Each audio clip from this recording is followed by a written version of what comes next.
Welcome to the Firebelly Social Show. We're focused on talking to food and beverage brands that are on a mission to make the world better. Hey everyone, and welcome to another episode of the Firebelly Social Show. I'm one of the co-hosts, Duncan Alney, and I got my co-host Arnell here. And what we do on the show is we shine a light on leaders and founders and CEOs of mission-driven food and beverage brands who are making the world a better place. So that's what we're here to do today. What's up, Arnell? Hey, Duncan. What's up? And thanks, everybody, for tuning in to this latest episode of the Firebelly Social Show. We have a great show lined up for you today, talking with Mark, founder of the Meadow.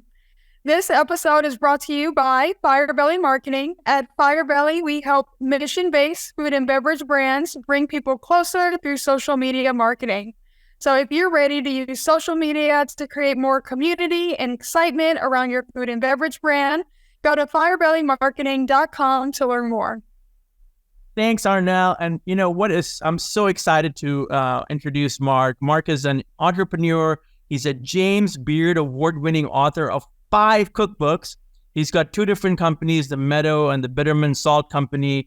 And he really offers places and products that connect people to flavor, to culture, and the natural world. I mean, Mark is a very well-celebrated man, and rightfully so. He's been featured in the New York Times, the Wall Street Journal, the Guardian, the Atlantic, GQ, Esquire, the Splendid Table, All Things Considered, Bizarre Foods, just to name a few.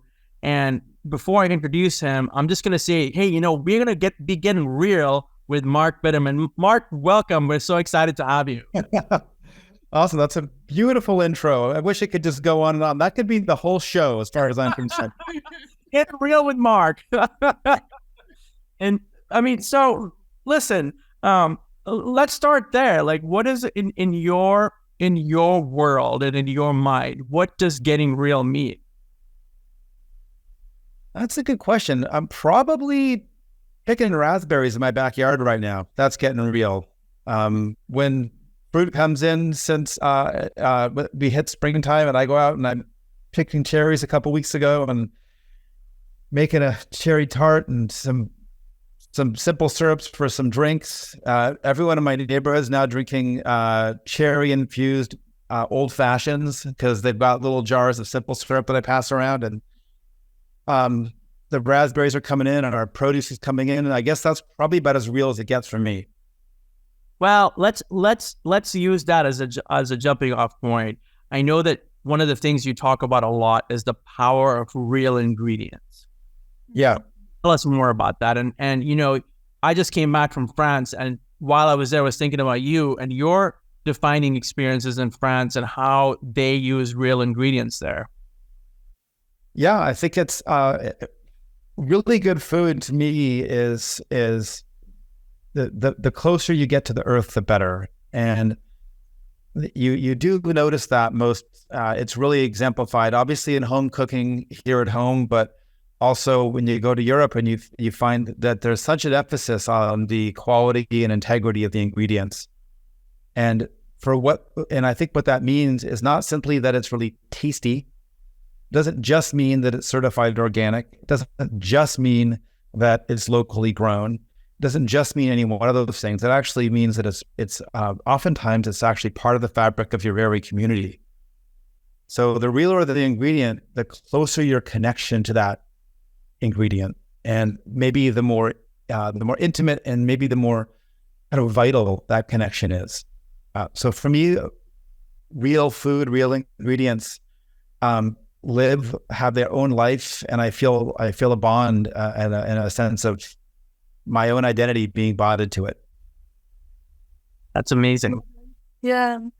What about your experience? I know you're a world traveler, and you spent a lot of time in France. So tell us about how that experience in France has evolved into your business, the Meadow, and then also Bitterman Salt Co. Yeah, I never thought I would be doing what I'm doing. Honestly, it never occurred to me. I was living in France. I got a job restoring a chateau in the south of France. I found myself years into this work. I just kind of talked my way into a job saying I can do anything, and I couldn't, but I could talk. I could say I could, and I committed though, and I ended up restoring the chateau, becoming a foreman, and redid parquet floors and stone walls and 8-foot tall solid oak shutters. And I did for years and years and years. And along the way, I became part of the family. And we raised sheep on the property. We raised ducks, made our own foie gras, foraged for mushrooms. I go out in the morning at dawn and shot wild boar, and the whole village would come and we'd butcher that. And the food was I don't know if it was something I was particularly paying attention to, because the entire way of life was something that was amazing, but it certainly opened up my senses to just how connected we could be to our food and how damn delicious it could be. The intensity and wholeness of everything you ate, you couldn't believe, like, this is what a white bean stew tastes like. Like, what's that? That's like nothing. And you're like rocking your world. You've got this beautiful local Fitu wines. Anyway, I fell in love with the whole process and place. And I did have a funny experience one day when I was taking a little break. I was riding my motorcycle through the north of France, and I stopped at a truck stop and I ate a steak. The steak completely shattered everything I ever thought I knew about food. I started to levitate, kind of, and I asked the waiter what was going on with this thing, and he says, well, it's a steak. And I push him, and he's like, it's a steak with salt. Sorry, that's what it is. And I'm checking this out. It's got these gorgeous silvery opalescent crystals of gray salt studded on the steak, and I take a bite, and all of a sudden I notice there's like these kind of minerals ping-ponging around inside of my mouth, and it's just there's this super dynamic, crazy flavor going on. I was like, what in the hell? Turns out, of course, they knew the salt maker, and so I got on my motorcycle and raced out to the west coast of France and met this guy who's staring out over the ocean, talking about how he makes salt with his hands and the sun and the sea, and he's got this like glow about him, and I'm like, oh my God, this is freaking crazy.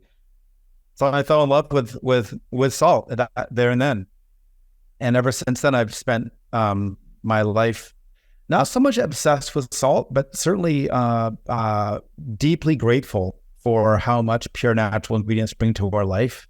And salt just was one of the ones that I think I was paying attention more earlier than most people were. So I became what I am with salt. No one else was paying attention, so I did. Well, and I mean, salt is what salt has done in many ways, right? Salt has like done so much for humans, and salt, I mean, animals love salt too. And salt is such a sustaining thing. It differs from region to region. I mean, I'm going to ask you this. It may seem dumb, it may seem existential, but what is the power of salt? Well, you kind of touched on something interesting, which is that salt is the only ingredient in the human diet, besides water, that is eaten by all people, all places on Earth. And oddly, despite what you read in the media, we actually eat it in just about the same quantities too. It's a dietary requirement. And so since the dawn of time and since the dawn of civilization, human beings have been engaged with the process of getting their salt. That has led us to countless, innumerable different ways of acquiring it, of making it, of finding it. And so as a result, salt is kind of the original local food, and it is the most ecologically, technologically, geographically, culinarily diverse food on the planet. That sounds dazzling to people, like, what the hell do you mean? It's just a box of stuff I find in the supermarket that costs $1.98. That's salt. But I would just put out there that actually isn't salt. That's an industrial sodium chloride product invented by the modern chemical industry to sell us in lieu of salt. But for hundreds of years, for thousands of years, for tens of thousands of years, salt was something very different. It was this natural, very distinctive, whole food. So that's kind of, to me, what it's all about. And then, of course, the power of something like that. Well, think about it. You've got this universal connector. We're all the same on this beautiful little planet of ours, and this little blue marble. And we have a common thread of a passion, of a thirst for salt, of a need for it. It's symbolic. It's a flavor that we all recognize. It amplifies all foods. And it's a dietary requirement. Pretty damn cool. Yeah, totally. I know Arnell has the next question, but Arnell, I gotta jump in for a second. Mark, I grew up in India, and I can remember my mom. We'd come back from a party or something, and like people would be like, "Oh, look at that cute little boy of yours, Duncan." And what happened, right? We'd come home, and she would take salt in her hands. And she would like put it all up and down, and she'd say the names of all the people who had given me compliments. And I said, "What are you doing?" And then she'd throw it in the toilet. And she was like, "Oh, I'm taking out the evil eye." Yeah. It's used for purification rites. It's used to sanctify spaces. It's used to ward off spirits. It's used for all kinds of fun stuff. It's used for medicine. One of my favorite uses that people don't ever know they're using salt for is if you have a common cold and you're like, "Oh, well, you got to have some chicken soup, right?"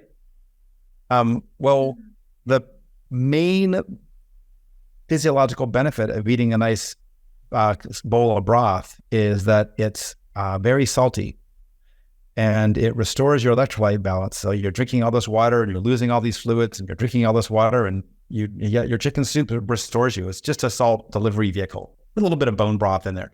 Yeah, very cool. Well, I know Bitterman So Co. You guys have so many different types of flavors of salt and so many different types of salt. And I know for you, clean ingredients is really important, essentially important. How do you go about sourcing your clean ingredients for your salts?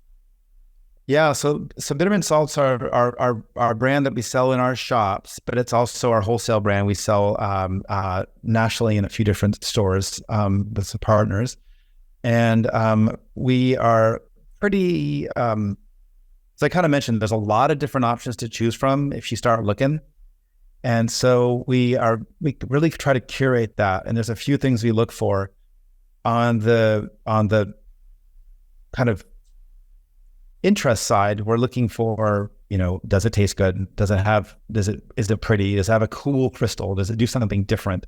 Because salts have all different kinds of crystal sizes and shapes and mineral contents and moisture contents.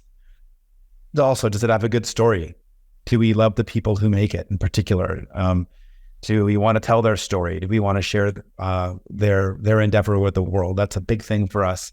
And then, of course, we look under the hood, and we look very much at what is inside of it.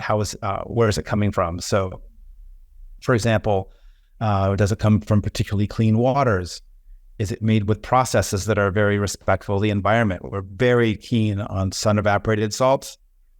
There are a handful of salts that are made with a combination of sun and some other additional heat input, like fuel. We like it to be made without what I would say we like to call boiling the sea. Anyone can grab a bunch of salt water from the ocean and just pump a bunch of fossil fuels and burn it off until you get salt. That's not the kind of product we want to represent. So we look for that kind of stuff. It's a sustainability issue, but also, frankly, the best salts have always been made in an environmentally sustainable way. That's how they were made, because resources are finite. It's not until modern times that we could burn infinite amounts of fuel to make something. So the traditional salts are made sustainably because that's the way they evolved historically. And they have the best stories. They have the most kind of cultural panache, and they're the sexiest. So we look for all those things: purity and impact and story and quality, and do they have something racy and sexy about them? Very cool. What about the Meadow? So the Meadow is your local shop in Portland. So tell us a little bit about that and its significance. Yeah, so the Meadow was founded in 2006 here in Portland. We actually opened one up in New York City back in 2010. So we've been bi-coastal for a while. I was born in New York, so I just couldn't resist being there. I I love that city, and there's just such incredible food culture and culture there. So for me, the Meadow is what we like to say about it. The kind of founding principle of that shop, of those shops, is that it's a place that feels like coming home. So it's a place that's committed to this idea of getting together and being in a beautiful spot and enjoying your city. So you wander in the door, and there's all these gorgeous oldest reclaimed, dug fir shelves, and there are these crazy products from all over the world stacked floor to ceiling, and some super, super welcoming, lovely people that greet you every single time you walk in the door. We say hi to every single customer. When's the last time that happened to you? That's just what we believe in. And so it's really a place that's all about belonging. We believe that everybody in the world deserves to be welcomed and delighted. So that's what we offer everybody who we can find. That's beautiful. I love that. I love that. The most important thing is the feeling of coming home. That's amazing. It informs. It's funny because it informs everything you do. If you start to really, it's not just external, it's internal. So it feels the same way for the vendors that are on our shelves. We offer our shop, like you can come to Manhattan and do a media thing. We don't charge rent. It's like, just come in and make the shop your own. It's yours to use. We let people, our landlords, they camp out and do some work once in a while and eat a chocolate bar. And our employees, all policies are built around that. We provide healthcare and 401k way before Obamacare and all that stuff that was kind of mandating that. Our first employee got healthcare. We just try to make everybody who's in that we're with feel like they belong and that we're in this together. That's awesome. And it's so important, like you said, talking about community, having a safe space. What about your cookbooks? And what is your experience with writing your cookbooks? What is the significance of it? I've always written and I've always wanted to write a book, but I never thought it was going to be a book on salt. That was just it never occurred to me.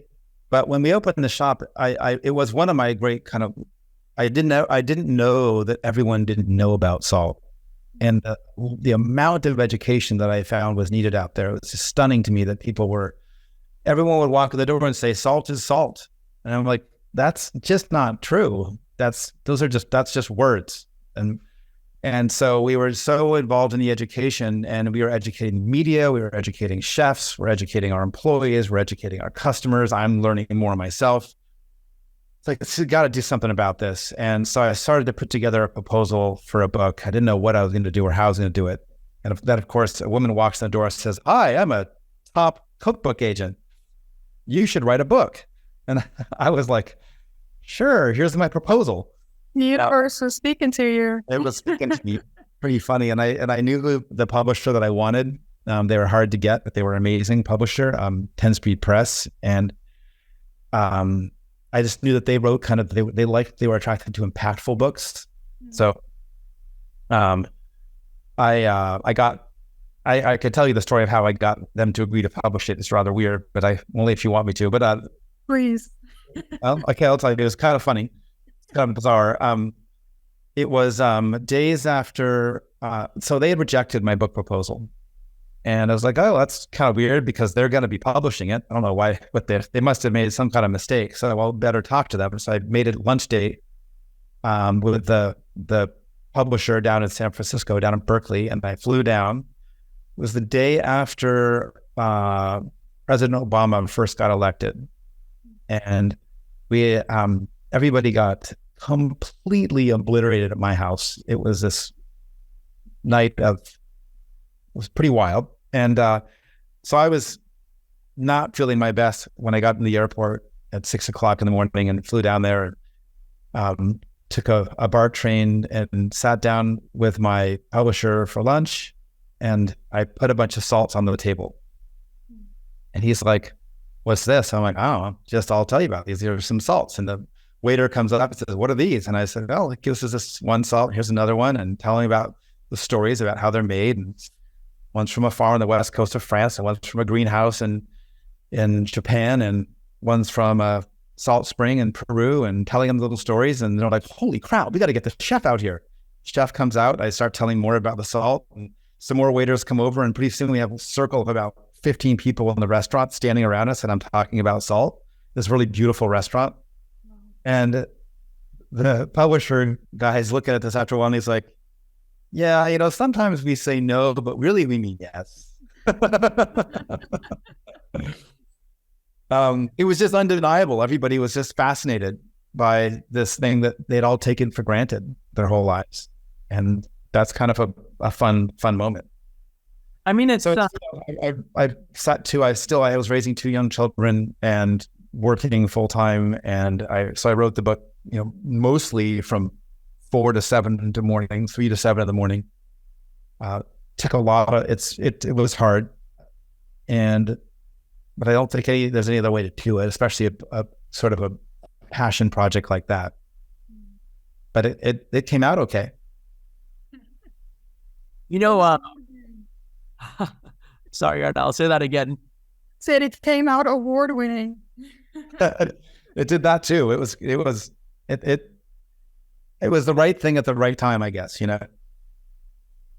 So, Mark, I'm thinking about my college days and reading a book called Small is Beautiful. This is by a author called E.F. Schumacher. But it talks about how this sort of quest for better living standards deteriorates culture and sort of all the negative impacts around big, right? And you scale, and you got to do this, and you got to do that, and you can't be committed to your mission anymore because it doesn't make economic sense. Well, that's what I started with. That's what I wanted to do. Well, you can't do it if you want to get bigger. Well, do I want to get bigger? Right? And I know that you are fierce about your independence, and I just wanted to say, what are your thoughts on small? So when we say small, what we really mean nowadays is human, right? Human scale business. That's considered small because every other business is utterly and unequivocally inhuman in its scale. It's they're gargantuan contraptions. And so, one of the things to look at is what does that do? What do you get from, why are these gigantic companies so gigantic? Why are they so successful? And usually what that boils down to, if I'm not mistaken, is power, right? You get big and you get powerful. It's not that there's lots to say, there's efficiencies, that's baloney. There's some efficiencies, but really what it comes down to is power. You have the power to control labor markets. You have power to control your sources. You have power to exploit the environment. You have power to, what's the great new Washington Post article that came out the other day about all the forever chemicals in the water supply. You have the power to do whatever the heck you want to do when you're big. And take it from a small guy, meaning a human level guy, you don't when you're small. I'm accountable to every single little tiny administrator and person who works for the city and works for the county, and the people who run the parking meters, and the people who do this and that, the roads, the landlords, the electrical, the contractors. I'm answerable to every single individual in my community and all of my employees. Not so much when you're big. So I would say that you have power, and that power is often used to exploit. I think that the cost of a tennis shoe that you buy for $99 is probably $90 of profit to the tennis shoe company and $9 of exploited environmental and social and cultural and human capital. I don't think it's real. So when it's human, you're forced to play at a human level, at a human scale. And so what you offer to a customer is real value. What you're getting is something that has a real, recognized, fully represented cost. So it's a very different situations. So I'm a big fan of that. I think it's much more honest and valuable way to run an economy. I also think that there's something much more rewarding about it as somebody who's running the company, is that I get to feel that connection. So I could do two things, right? I could try to hold the profit lever a bit harder and eke some more money out of my company, which, believe me, I'm very profit conscious, but I'm thoughtful about how I pull that lever. And so I could do that, and I could make more and more and more money and squeeze my vendors and my employees and everybody else around me more and more and more to maximize my profit. And that's obviously what big companies do. They're extremely good at that. That's why CEOs and giant Fortune 500 companies make 1,000 trillion times more than their lowest paid employees. That's why their shareholders are making so much money. But I choose to not really pull on that lever unnecessarily. And I look at that, what I get from that, which is a sense of equity and fairness, which builds a sense of trust between me and my stakeholders, which builds a sense of connection, and it builds a sense of being together, going back to that belonging note. And so I then, as a result, have a true and deep and authentic connection with the people in my business's circle. It's not just words. I'm not just saying, "Ooh, we like a deep, sustainable, blah blah catchword." Kind of, it's a true felt thing, and that's what you get when you get what's called small or human. And when you don't get that, and so if you value that dollar, if you value the Maserati and the yacht more than those things, more power to you. That's your prerogative. I've found that I would love a Maserati and a yacht, but I truly would love it, but I would not love it at the expense of that feeling of connection. Totally. I think I would feel sad and lonely and alone. And when we were doing some of our earlier conversations, I loved one of the things that you said, because I think we think it, but maybe we haven't always verbalized it that way. Money ain't gonna make you happy alone, I think is what you said. Money alone ain't gonna make you happy. Yeah. I mean, there's plenty of studies that show that you need money to be happy. Absolutely need it. At a certain point, I don't know what the number is, but it's a relatively low number. It's not to say that it's dismissively low. That's maybe something like $70,000 or something crazy like that. But at a certain point, your basic needs are met. And then from there on up, your happiness goes up just a bit at a time. You make 100,000, you make 150, you make 200, you make 250, you make $400,000, you make $500,000 a year. You think you're like $500,000 a year. What is that? 7 times happier than the guy who makes $70,000 a year. You're not. You're maybe a little bit happier because you have more freedom and more security, but it's just a little bit. And a lot of times what comes with those higher pay wages, as we say, is actually an alienation, or you participate in kind of the fragmentation of the world around you. And that does not sow happiness. So you have to be thoughtful about it, and it's taken me years, because for a long time I was either like, the hell with money, it's just bullshit. Or I was like, God, I gotta get me some. I'm dumb, but I slowly figured out that there is a balance. And now I see it around me. I guess I'm thoughtful about it. I talk to my friends who have money about it and what it's really doing for them and what their intentions are. And I think we actually have an obligation to be really grateful for what we have, and fully be grateful for what we have. And if you are really grateful for what you have, it helps you to see more clearly what you really actually need. And I love that. And it is quite a balancing act, which is great for you to say. One of the things that you mentioned earlier was the importance of being together. Also the importance of community. And so a lot of times when we're talking to these food and beverage founders, they'll bring up the importance of eating together and meals together. How are you feeling about that? And how does that play a part in your life? Yeah, it's funny. We were talking a little earlier about the restaurants in Europe and how many of there are, for example, the city of Paris. And there's one restaurant, I think you were saying, for every 45 people in the city, which is incredible. I do think that the deepest, the most powerful function of eating is bringing people together I kind of like to simplify, like I have a metaphor that eating is about bringing is together with your family, and drinking is more like socializing with your community. That's just I love it. and I like the way that feels. And, we sell salt, chocolate, bitters, and flowers. So the salt is about cooking and eating with your people. And your chocolate is about sensual pleasure and yourself. And the bitters are about drinking and socialization. And flowers are, of course, it's about beauty and nature. So there's a little gestalt, little holistic thing to our shop that I'm sure I invented after the fact. But yeah, I think that's what's so wonderful is when you cook at home, you can connect to your environment by shopping for the foods that you think are beautiful and real, and then you spend some time, which, by the way, is the most precious thing you can give to the people around you, right? So you're spending some time and effort. People like say they cook with love. It's like, yeah, that's such a blah, blah, blah. I mean, I do because I cook with love, but still blah, blah, blah. Such a boring thing to say. But what really do is you put your damn time into it.